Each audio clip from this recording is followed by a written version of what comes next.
aussi de prendre ou de confirmer des engagements pour l'avenir.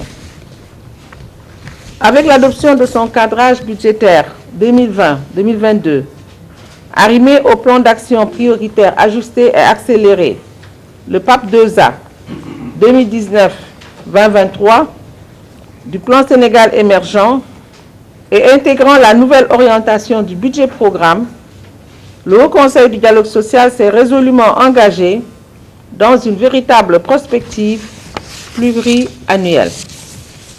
La présente assemblée plénière se tient après la validation et la vulgarisation du plan national de renforcement du dialogue social, le PNRDS. Plusieurs axes de ce document de promotion du dialogue social épousent le cadre stratégique d'intervention 2020-2022 du HCDS et son programme d'activité annuel 2021.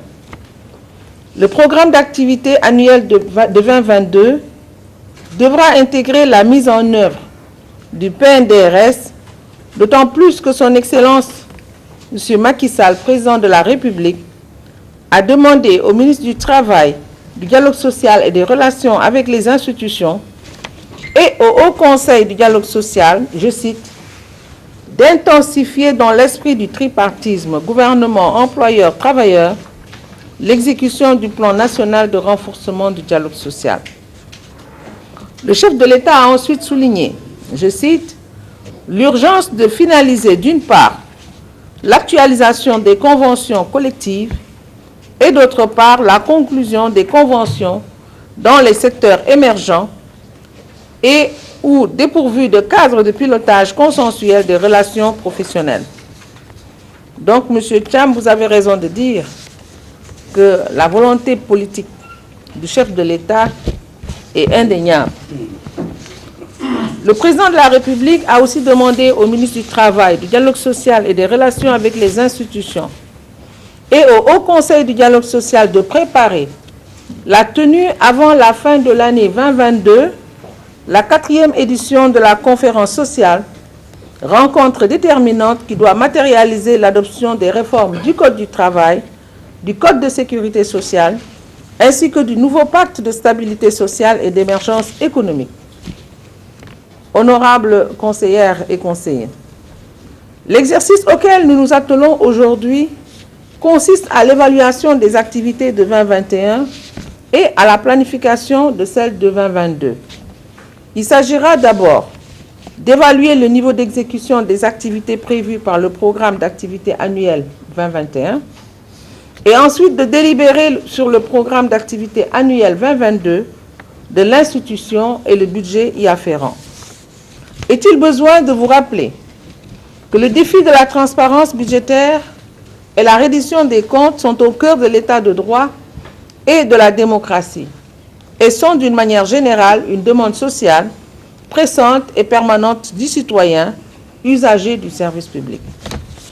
Et dans un contexte de rareté de ressources et d'exigences sans cesse croissantes des populations à davantage de transparence, il convient pour les institutions comme la nôtre de rester ancrées dans la logique plus vertueuse de gestion axée sur les résultats. C'est dans la même perspective que s'est inscrit le Conseil du travail et du dialogue social de l'UEMOA, qui, au-delà de faire du dialogue social un instrument d'intégration, contribue aussi à rendre plus inclusives les politiques économiques qui sont mises en œuvre au niveau de l'espace UEMOA. Permettez-moi de saisir cette occasion pour me réjouir de la présence à cette présente cérémonie du Dr Biran Thiam, secrétaire administratif permanent du CTDS de l'UEMOA, et à travers lui, féliciter le CTDS de l'UEMOA pour saluer les initiatives de partage d'expériences qu'il développe au profit des mandants tripartites de la sous-région.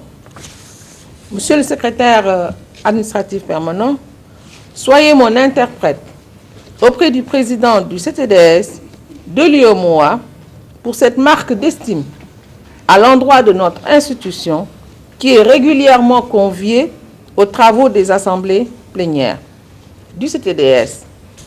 Je vous l'avais dit, M. Thiam, et je voudrais également profiter de cette occasion pour vous prier de bien transmettre mes remerciements à Monsieur le Président de la Commission de l'UEMOA qui, en marge de la dernière Assemblée Générale du CTDS, a bien voulu m'accorder une audience en ces locaux de la Commission de l'UEMOA. Honorables conseillères et conseillers, loin d'être un rituel, ces travaux d'examen et d'adoption de notre programme d'activité annuel nous offrent l'opportunité de capitaliser les expériences diverses que vous avez engrangées au cours des dernières années. Je ne saurais terminer sans saluer l'engagement de chacune et de chacun d'entre vous. Qu'il s'agisse du secrétariat exécutif, composé des experts, qu'il s'agisse des présidents de commission qui ont travaillé aux résultats que l'institution a engrangés, qu'il s'agisse tout simplement des membres du Haut Conseil qui, chacun, en ce qui le concerne, a joué sa partition.